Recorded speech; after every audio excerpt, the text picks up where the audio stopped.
Welcome to the GenX Shift podcast, a show for Gen Xers who are navigating some pretty tough transitions and aren't sure how to move forward.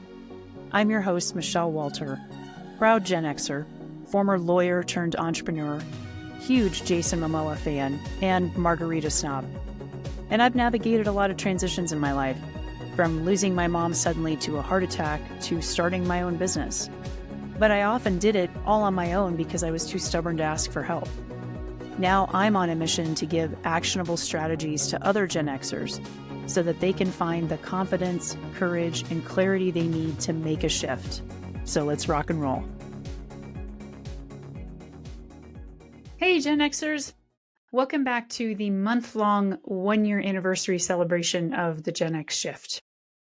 I hope you had a chance to go back and listen to the first part of the celebration last week where we kicked it off Casey Kasem style with a countdown of the top 8 topics that I talked about with my guests over this last year.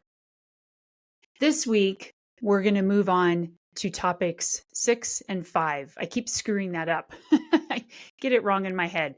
Last week, we started with 8 and 7.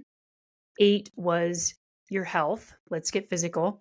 And 7 was Eye of the Tiger, talking about leadership, entrepreneurship, and career shifts. This week, we're continuing the countdown and shifting gears just a little bit to slow down and talk about some of the heavier topics and shifts that Gen Xers are navigating right now around aging parents, parental loss, and grief.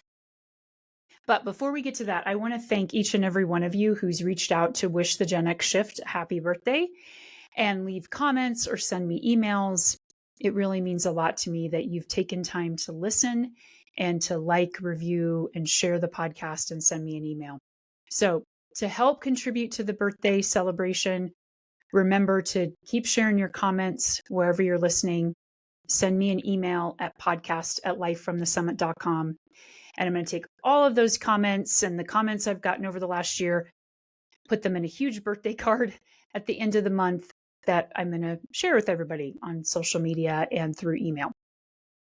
So let's rock and roll and continue with the countdown this week with topic number 6, Forever Young, navigating aging parents, dementia, illness, and death. Now, I know that the topic of aging parents is weighing heavily on Gen Xers right now. We're not only the sandwich generation between the boomers and millennials, but we often are sandwiched in between raising kids and taking care of our aging parents, or even for those of us like me who don't have kids, really wrestling with being single and seeing the mortality of our aging parents. This topic of facing our parents' aging, illness, mortality, and death is one that I hope to cover more in season 2, bring on more guests to talk about those topics, because in my observation, these are topics that most of us are very ill prepared for. One of the topics that catches us most off guard is watching our parents, or even our loved ones, but for these purposes today, I'm going to focus on parents, watching our parents face the challenge of having dementia. And because Gen Xers are so skilled at taking care of other people at the expense of ourselves, I wanted to bring on a guest who can speak to the caregiver side of dementia, as well as give us a better understanding of what dementia is and what we as caregivers can do to navigate when our parents have dementia. So back in episode 3, I had a beautiful and enlightening conversation with Lizette Cloete. Lizette is the owner of Think Different Dementia, where she works with caregivers to transform their caregiving journey with faith-based support. Lizette walked us through the different types of dementia, which was mind-blowing to me that there were so many, the characteristics of resilient caregivers, her process for working with caregivers, and advice for caregivers who want to heal their relationship with their parents who might have dementia. So I've pulled some highlights from that conversation. I really want to invite you to go back and listen to the entire conversation, though, if you are someone who is navigating dementia with your parents or with a loved one in your life. But for now, sit back and listen to some of the highlights from my conversation with Lizette. I hate to break it to people. Death sucks, right? We're all going to die. Dementia is really no different than somebody who you love passing away from terminal cancer, right? It is, death is separation. It sucks. It's going to suck. But we have this narrative out in the world that this is the worst type of death that you can have. And it's not. It's like any death, it's a loss. And loss is always going to be terrible. So part of my platform I'm working is just changing the narrative about dementia and dementia caregiving from this terribly negative perspective to reframing people's brain and mindset about the process to use their mind. You talked about resilience. What are the characteristics that successful caregivers have? They're resilient. They are interested in their own personal and professional development. They will go look for information. They'll invest in themselves. They will be proactive about what's going on. They don't stick their head in the sand and say, I don't want to see it, right? So it's been really interesting as becoming an entrepreneur, how strongly a entrepreneurial mindset and a successful caregiver's mindset are. They're very, very similar, and yet nobody ever even talks about that or even thinks about that. So it's like being able to totally just take this whole process and try to package it in a different way and showing people that it's going to be challenging, but it can be easier. And the way you make it easier is by learning and following a process and a framework that's going to help you through this journey, because it is a marathon. It's not a sprint. I want to back up just a little bit to get us all on the same page in terms of what dementia is and what types of dementia there are. So can you give us some clarity around that to start off? Yes, for sure. I want people to think about dementia. The word dementia is the category of a car, right? We have cars. There are hundreds of cars on the road. The word dementia is the category car. So we have a car. Underneath that category of cars, we have Hondas, we have Nissans, we have Mercedes-Benz, we have Lexus, we have all these different types of cars. So the types of cars are like the types of dementia. And of those types of cars, there are actually 19 types, primary types of dementia. Okay? So say Alzheimer's is a Honda, and say frontotemporal dementia is a Ford. And then underneath those cars, underneath the Honda, which is our Alzheimer's, we have a Honda Civic, we have a Honda Prelude, Accord, whatever, all these different types, right? Hondas, but they're all a Honda, they're all Alzheimer's.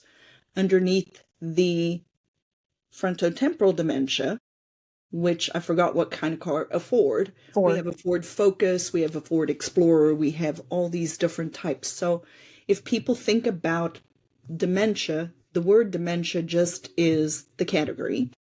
And then we have all these 19 primary types, and actually underneath that, there are over 100 subtypes of dementia. I want to get folks really clear on when people come to you, why they would want to think about coming to you, what your process is. So let's start at the beginning. If someone is concerned about their parent, what's a good place or places for them to start to get a better understanding of, is this something that I really want to be concerned about and start getting some more long-term support for? The first thing I want to say is, if somebody has a diagnosis, and even if you're just suspecting something's going on or something is occurring, do not be the ostrich. Do not stick your head in the sand and hope it goes away. If it truly is a dementia process, it is challenging, but there are things that you can do. And what I mean by that is preparation is key. So when I work with people, I always begin with the end in mind. So for example, say I'm just making up a story. It's you and you're helping a parent who is living with dementia. I would start with you, because when you are done with this journey, if it's 5 years, if it's 10 years, if it's 15 years, what do you want to look like on the other end? So part of what I do with people is I develop out their plans. It's not a, by this date or that date, this is going to happen, but more a, what are your options? What different types of things can you do? And then I teach people to speak dementia, because it's like learning another language.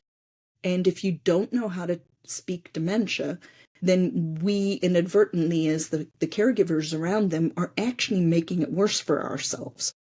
Because you can choose to take the time ahead of time and learn how to speak dementia and what you need to do, or you can constantly be putting out the fires that you've inadvertently created for yourself because you didn't know any better. Dementia is like an ever-rolling stream. That something's constantly changing, but we are not anticipating or planning for those changes, and you can. My request to people is to be proactive about it and actually start to, if it's not me, find someone else, but don't stick your head in the sand and just hope it goes away. Although I don't have anyone in my life right now who has been diagnosed with dementia, even I felt more empowered and reassured about what I can do if someone I know is diagnosed with dementia after I had that conversation with Lizette. So I hope that you found some empowerment in that conversation too. And sticking with the topic of aging parents, dementia isn't the only thing that we notice our parents facing. They're facing a lot of other illnesses, including cancer, as they get older. And so the other episodes that I want to highlight under this topic number 6 of our aging parents and forever young is my conversation with Christina Lord, which happened over a couple of episodes last year. I had Christina on for episodes 9 and 10 back in May last year to talk about the journey of losing both of her parents, separated by less than 10 years. Christina is a coach and a breathwork facilitator and the owner of Authentic Action Coaching. She lives across the pond in England, and although we've never met in person, she's like a sister from another mister for me. So I wanted to share in these highlights Christina's story of first her mom being diagnosed with a brain tumor, losing her mom, and then her dad a few years later being diagnosed with prostate cancer, recovering from that, and then having a stroke and eventually dying 8 months later. So I wanted to share that journey that she told us so beautifully about, that losing your parent before you even lose them sometimes, and what it was like to juggle life and caring for your parents at the same time. So take a listen to Christina Lord. Before my mum was diagnosed, we actually had to push for the diagnosis. So basically, we kind of lost her before we lost her, in that her personality changed because it ended up being brain cancer.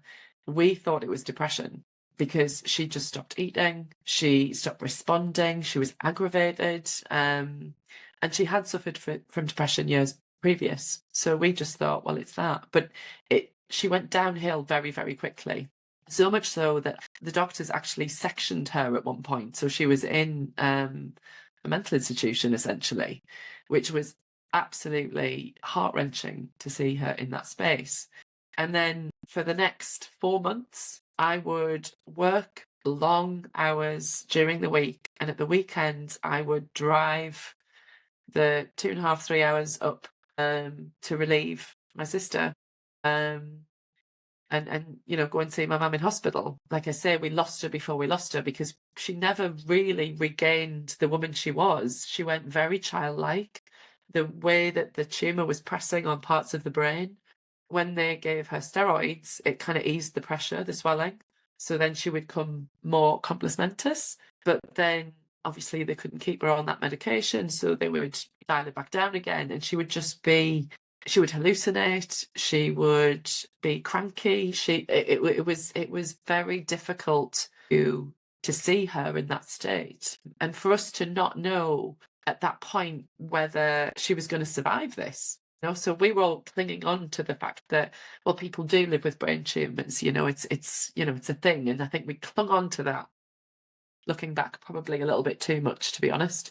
And it was up and down basically for 4 months. So she was in hospital and basically had a huge seizure during the night. None of us were in the hospital, and I was actually at a friend's wedding in London, which I was, umming and ahhing whether to go. But this particular day, I needed a break as well.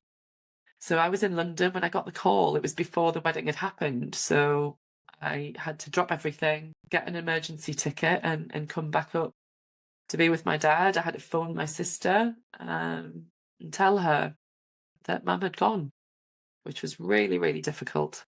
My dad basically got diagnosed with prostate cancer in 2018. And my dad, who quite old school, he was born in 1939. I'd grown a lot more emotionally close to him because of what we went through with my mum. That definitely strengthened that relationship for sure. And when I arrived, and we went through some of his doctor's appointments, etc.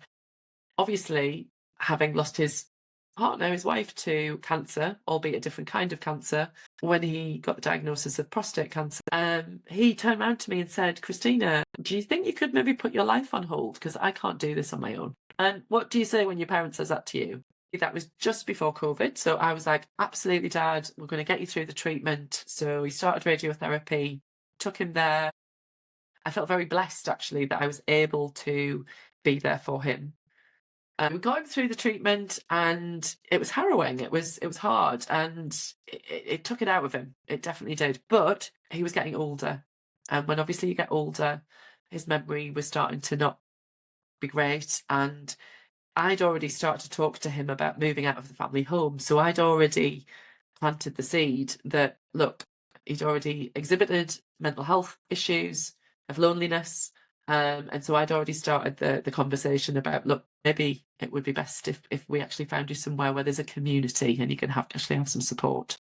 And then COVID hit. So then he moved back in with me. Now, I will also add, for anybody who's listening, Gen Xers, who are looking after elderly parents, the oscillation between resentment and guilt is real. Mm-hmm. It's real, and you are not a terrible person for wanting to strangle your parent. Nope. I did on a regular basis. I saw before my very eyes my parent become my child, and no one warns you that you become your parent's parent. Nobody tells you that's going to happen. And so, actually, ironically, I again lost my parent before I lost them, because he wasn't the dad that I knew, because his confidence was depleting in front of my very eyes, and there was a lot more reassurance that was required throughout. So then it was a bit of a downward spiral. And fast forward March 2022, he had a fall.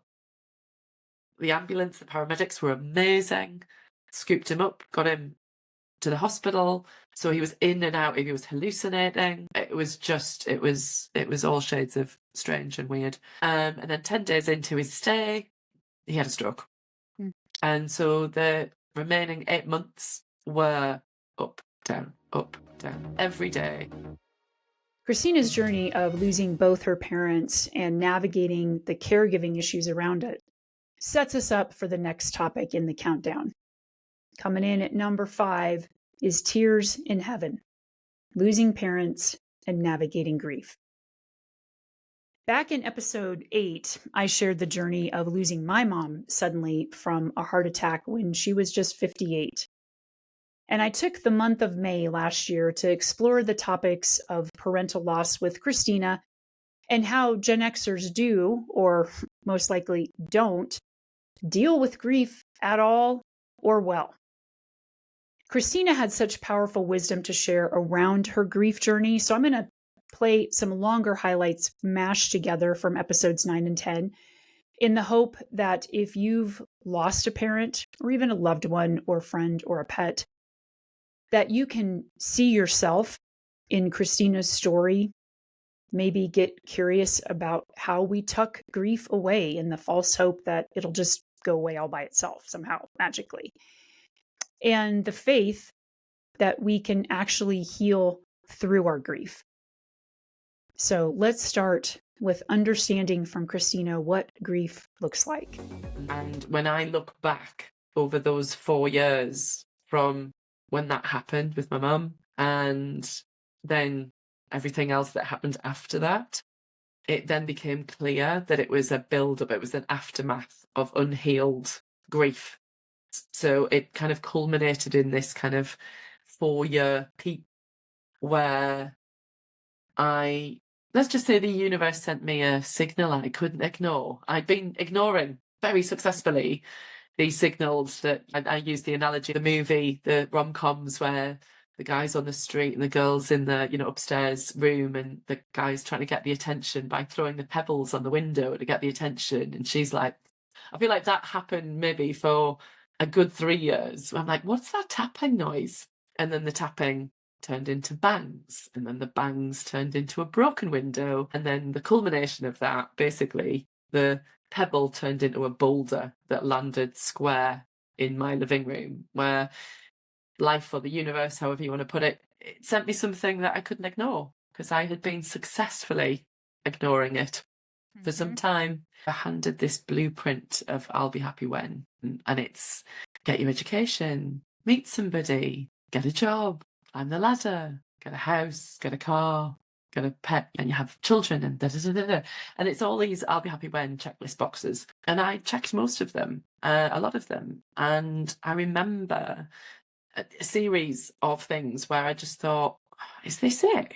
This can't be it. What is this? No. There was early signs. But the thing is, you look around at everybody else who is around you and you're in that vacuum, I guess, a lot of the time, where you think, well, everybody else seems to be doing it, so I'll just carry on. And there was a period of time, might have been a week or two, and then I went back to work. And I just remember going back to work and feeling like my brain had been replaced with cotton wool. I could not make a decision. Couldn't focus, couldn't No. make a decision. Yeah. And I thought there was something wrong with me. When I look back at 2010, I remember waking up with like an anvil weight on my chest, and I used to force myself to get up every morning, and I would will myself just to keep going. It was just like stress, huge stress at work, being shouted at by the client, being spoken to like not very well at all, but holding it together, because that's what you do. Don't show weakness. No. And so just holding it all in and all together. I think I'd maybe been back at work, maybe 2 weeks, maybe a week. And I remember saying to my boss, which took me a lot, I sat him down and I said, I need you to take some work off me because I can't function right now. I'm barely able to multitask and hold a decision or make a decision in my mind. And nice guy, but clueless when it came to grieving, because his response was, okay, you will let me know when you're feeling better so I can give it back to you. There's a time limit, right? Got to be done. And I just remember thinking, well, so it's me. I'm the problem. I can't cope. I'm weak. I'm grieving, and you need to be supporting me. I mean, it took a lot for me to ask for help. It still takes me a lot to ask for help. But looking back, and this is why I'm so passionate, and I said to you about getting this message out there, because do not underestimate, for anybody out there who has experienced grief, but for anybody who hasn't, and you're managing a team, know that they're fragile. Everybody's grieving process is different and everybody's is unique to them. But it does break you. It breaks you. And I put so much pressure on myself, thinking there was something wrong with me, that I couldn't cope. And I wish I could go back to that shell back then and just give her a big hug and say, you know what, you're doing your best. I also remember going to a therapist later because I just didn't feel like I could function. And I remember her saying to me, I shared this whole story and everything that had happened. And she just said, so let me get this straight. It sounds like you've been spinning lots of plates for a few months. And you've been running up and down, spinning those plates and making sure that none of them crash, and spinning and spinning and spinning and spinning and running. And then you've got to a point where you're exhausted and you turn around and all of your plates are smashed on the ground. And I just remember like my shoulders dropping and just going, that is exactly how I feel. That is exactly how I feel. Everything that I have been trying not to have go wrong, everything's gone wrong. Everything that I was trying to keep afloat has smashed. So it took me months and months to recover from that. What do you feel like was taken away from you when your mom died? What was taken away from me? What comes up is almost a piece of my soul. There was some connection that just was lost. Some of my childhood, some memories that were lost, some innocence. My dad's passing didn't only remind me and bring up grief from losing my mum 12 years before. It also brought up a number of other losses. And I think it's important to recognise that actually grief can come in several different forms. And I think it was the radiance of it, but the depth of it, actually, it ended up being almost this aftermath of accumulation of a number of losses that really started to rock my identity. I was coping, just trying to push through. But my grief rose up to say that no, you need to stop and allow yourself to process a lot of this pain that you're feeling. And when you think about your identity of being a daughter, a sibling, a partner, a particular role at work, a pet owner, like name your label. With that label becomes a lot of meaning, becomes a lot of narrative, becomes a lot of emotion. And if that then is taken away, then a part of you feel like has been taken away. That who am I if I'm not a daughter anymore? And so it's my sister kind of described it as almost feeling untethered. She used to, like a balloon, was kind of tethered to something, and then that kind of got dislodged, and then she was just like flailing around of like, where do I belong? Because we all, in our essence, want to feel that we return to somewhere where we have that history, we have that, you go back to seek comfort. And I think if you feel like that has been wiped away, then yeah, it can feel really discombobulating. After listening to Christina and how grief showed up for her, I invite you to pause for a moment. Reflect on how grief might be showing up for you. And how might you be burying your grief, ignoring it, repressing it? Because, as I've said before, that's all a form of resistance. And what we resist persists. It's why I share the equation over and over and over again in this podcast that was developed by Buddhist monk Shinsen Young, that suffering equals pain times resistance. The pain of losing our parents isn't something we have control over. And we can choose how we respond to it in the relationship that we have with that pain. And oftentimes, resistance shows up by denying our grief, by not giving our grief enough space. And that only serves to multiply our suffering. So how can we start to ease our resistance to the pain of losing our parents? Listen in as Christina shares some of what helped her heal through her grief. How does somebody learn to turn toward and give space and just be in that grief? It is difficult to feel your feelings, right? The healing is in the feeling.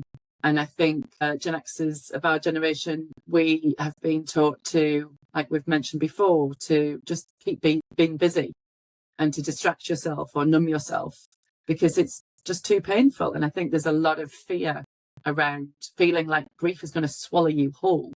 And I think it does Mhm. feel like that sometimes. And I think there's also that if this is your first experience of grief, then I remember feeling like I was going insane. Like I thought that there was something psychologically wrong with me. And it was only when I started to tap into other resources and talk to other people that I was validated to say, no, this is part of grief. So that's one of the early things I would say is, one, recognize that you're not losing the plot. You know, there's not anything psychologically wrong with you. You are grieving, and grieving is such a complicated blend of emotions that it needs to be given respect and space to be able to process that. And so rather than push yourself through it, it's to recognize that, do you know what, I'm hurting. And that's totally understandable that I am. And if you're struggling to acknowledge that, that's where I would say go speak to people that have come out the other side of grief, because they're the best people to be able to reassure you of where you are in your journey. The other thing I will add is to be radically honest with yourself. And really, it's kind of radical honesty on one side and radical acceptance on the other. And so the message, I think, is that conditioning that we got, that you need to suck it up, dust yourself off. What we actually know now is that self-compassion, what you're talking about, being kind to yourself, from thousands of studies, we know that that's what actually builds resilience. Because if you get a kid who falls down, skins their knee, and you're like, just dust yourself off, you'll be fine. Like put some dirt on the blood, like it'll be fine. Or the person who breaks their leg and they don't go to the doctor. The problem is that wound never properly heals because it hasn't gotten the care.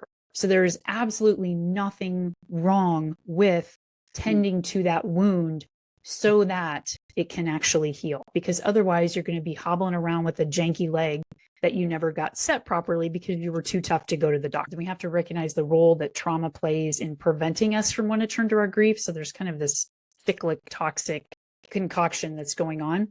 And if you're someone who thinks, I don't have time to grieve, I got to get back to work, they can't live without me, my kids can't live without me, I can't take time for myself to grieve.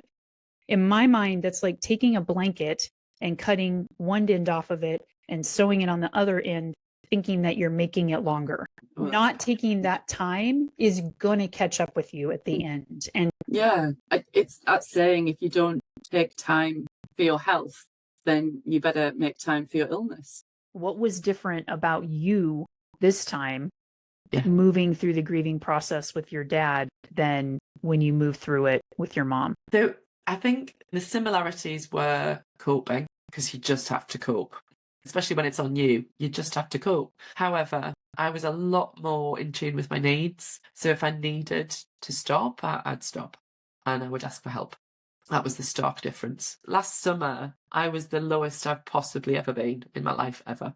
I actually reached out to a grief therapist, and I kick myself because I think, why didn't I do that before? Like, if anyone's, again, listening to this, the earlier the better. I mean, do when you think, but the earlier the better. I wished I had have just put my hand up earlier and just gone, stop struggling, stop suffering, go and get help. But again, I know grief, so I'll be able to get through this myself because I can. Good old Gen X fashion, by the way. Like, I know, I'll do it by myself. Hyper independence. Bullshit. And so I had this amazing grief therapist. Luckily, I mean, she was 6 minutes walk away from my house. Michaela, I'm going to shout her out. Michaela, who's over here. She's brilliant. And thank God for Michaela, because when I told her my story, I gave her a good, so over the last 10 years, this is what's happened. And she actually sat, and I remember she just kind of sat back in a chair and said, Christina, I'm just going to shine a light on the fact that if this had come to me as a case study while I was studying my therapy, there is no surprise that you are where you are. Because this is like an aftermath of several bouts of grief you've had, not all of which, by the sounds of it, you've processed.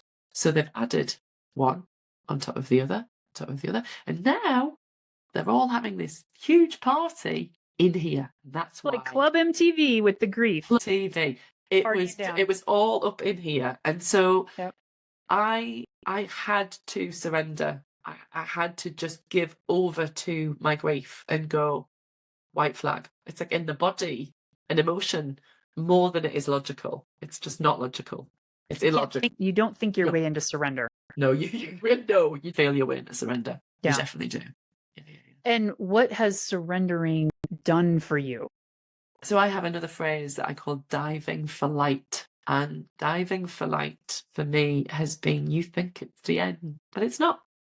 It's darkest before the dawn. There's a reason why that saying exists, because it got pretty dark for me. And the surrender is like a soft blanket on the bottom of your pit of shit. And surrender for me felt like the universe was kind of just kind of bringing me back together again and giving me a sense of, I know you feel like this can't possibly get better, but it will. Trust that it will. And so how do you begin to move through that grief? What did you find in terms of practices, teachings? What really supported you in slowly moving through that grief?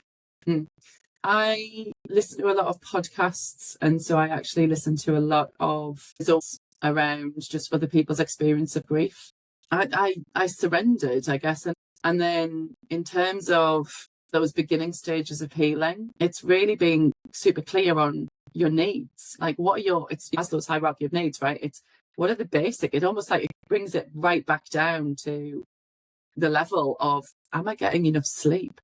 Am I eating okay? My sleep started to falter. Then my appetite went. I was kind of not drinking as much water as I should have been. I was isolating myself. So I began to see all of this play out of I'm more anxious during the day because I haven't slept. So it kind of made everything worse. And that's where it becomes a vicious cycle, which puts you even further down in your pit of shit. And then I just slowly it's almost like the rubble of who I was, slowly, piece by piece, kind of going, right, I need help with sleep. Right, I haven't been out for 2 days. Okay, I just need to go and walk and just 5 minutes round near where I live. I just need to get some fresh air. I know I'll feel better. I'm going to reach out to somebody to talk to them. I'm going to make myself some comfort food.